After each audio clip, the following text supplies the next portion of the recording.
Welcome to the first official episode of Me and Hollywood Zay. It's your boy Jay Kruz. What's it called? We don't have a name for it. Not yet. If it was up to Kruz, it would be Kruz and Zay because he wants his name to come first. No, my name should go first. And he wants his face to be bigger on the graphic. The flyer can look however. I was just being funny. All jokes aside, though, on a serious note, this first episode is going to get kicked off by justice for Rayshad Brooks. Right. He is the Atlanta man who was shot and killed in Wendy's parking lot. The video is starting to go viral right now. I just posted it on my social media page. Not the actual shooting, but CNN is showing the video. And they was acting scared at first, though. CNN wasn't showing the real video at first. It seemed like after a couple times they started showing like what really happened. And then you got the stuff that happened off camera. Well, there's several angles because there were people in the parking lot. So now they're posting their videos. This guy, Willie D, I think, that I posted on my page, he's like yelling at him. He's a light-skinned man. I feel like he was there about to get some Wendy's food, and then he got out of his car and just became... Is that the dude that was at the Wendy's, the one that was with the dreadlock, with the dreads? That dude, the light-skinned dude, right, exactly. Yeah, shout out to him, bro. Yeah, because he was just real boisterous, yelling at the cop the whole time, like, what did you do that for? What did you do that for? I can't believe you just did that, you know. I saw y'all talking to him for 20 minutes, dude, unarmed, and you pull a gun, dude?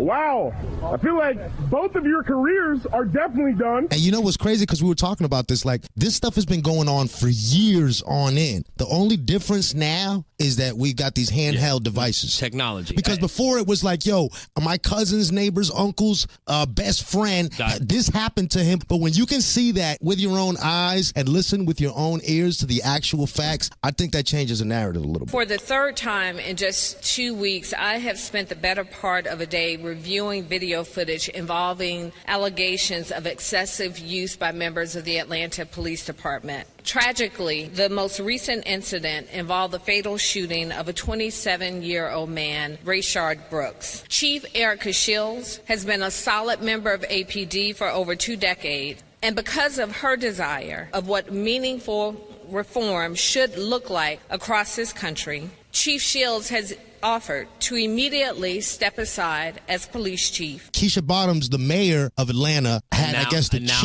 chief stepped down. Stepped down, right. So that the city can move forward and grow from it. I don't care if it was your fault or not. If it happened under your watch, it's on you. And you have to bear the responsibility for that. So this is something that is deeper than, you know, what side of the law you're on or any of that. I think it has to do more with what your personal experience from a child has been dealing with this issue. And that's why I think it's a little more deep-rooted than what other people would want it to believe. But that's what people are screaming like, what's the question right now.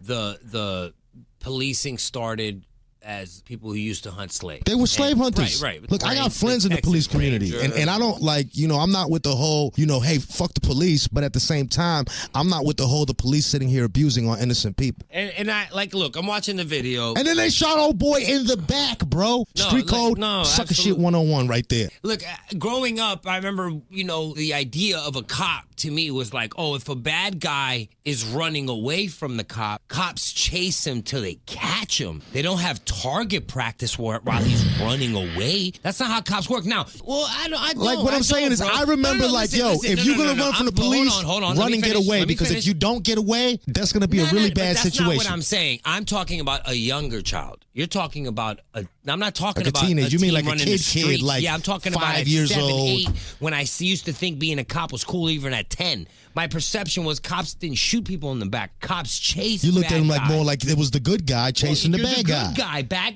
I mean, that's what it's supposed to be. Bad guys shoot people in the back while they're running away. Cowardly stuff. Right. Bad guys do that. That's what bad guys do. Not cops. Cops are good guys to a child, a young child. So what you're saying is we should never have to, like, figure out whether this guy that's wearing a uniform, a gun, and a badge is a good or a bad guy. No, you shouldn't. And my point is, it's just a disturbing video because I'm watching the video. So disturbing. 2 cops tussling with a guy. And the guy's getting the upper hand on them a little bit. Now he gets up, he shoots the taser at one of them, and he's running away. At that point, the video that I saw, he cuts out of the scene. You can't see him anymore. And it takes a while to reload a taser, too. That was something we had brought up. I brought that up because CNN brought that up because they had a panel on. Because in the video, when he's running away, you can see him kind of turn around and shoot the taser at the cop. Right. But the person mentioned that those tasers shoot one time. You got to reload them. Obviously, that guy didn't have anything to reload it, so maybe he was just, whatever he was shooting, the cop knew, hey, this guy can't really hurt me with this taser. And my second Is a taser equal force to is equal force to a taser a gun? No. So he turned around and pointed a taser at you. Does that still justify the fact that you remember when kids used to get beat up and then they would go and get a gun? Do you think this cop was maybe in that same state of mind where it's like, how am I going to justify this back to the boys back at the station? They took pride, my taser. Does pride have something? Yeah, that's pride. Did pride take over in that situation? Because, is that a possibility? Yeah. Yes. That's what I'm saying. Yes, that's a possibility. Look at you. They don't seem like they're able to catch them, so you shoot them? Yeah, that's crazy. It's man. wrong. That's it's wrong, bro. And, you know, a lot of people might argue, if he wouldn't have resisted arrest, this wouldn't have happened. He could be mentally incapable. Right. He could be suffering from something. He could just be having a really, really, really He could have just not been wanting to go back to jail. bad day. No, he could just be having a really bad day and think to himself, you know what? I'm going to get aggressive with these police officers today. I'm not going to kill them. I'm not going for it. I'm just going to get aggressive with them, and fuck it. If I get in a slight fight and a scuffle with them, people are on edge right now. That's what we do, right? That shouldn't be a death sentence. Right. Me resisting for either arrest, person. For either person. No, I'm not saying a cop, right? No, right. And I get it. Cops have to, you know, it's a dangerous job and you want to protect yourself. You want to make it home too. You're a human being too. I try to keep all those things in mind. But at the same time, you're the trained professional and he's the not. civilian. Right, that part. You're called in to serve and protect. You are not called in to shoot and kill. To kill and pacify. If he resists you, then I'm not going to call you anymore. If all you're going to do is show up and shoot motherfuckers, yeah, I'm not. We're not calling you anymore. If I might go to jail behind me calling you, like I'm straight. I'm gonna pass on that call, bro. The business owner for George Floyd about the $20 counterfeit. Yeah, the counterfeit. He says he's never calling the cops again for non-criminal things. He's like, because the cops show up and make it worse. Right.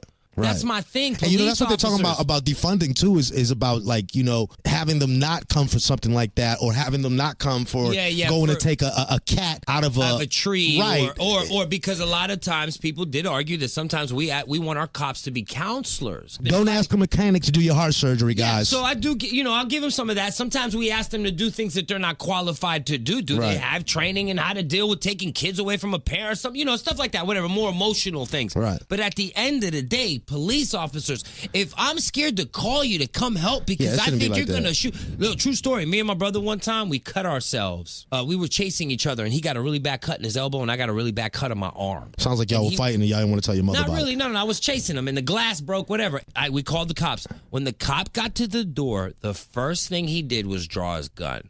Now, mind you, there was blood everywhere. Yeah.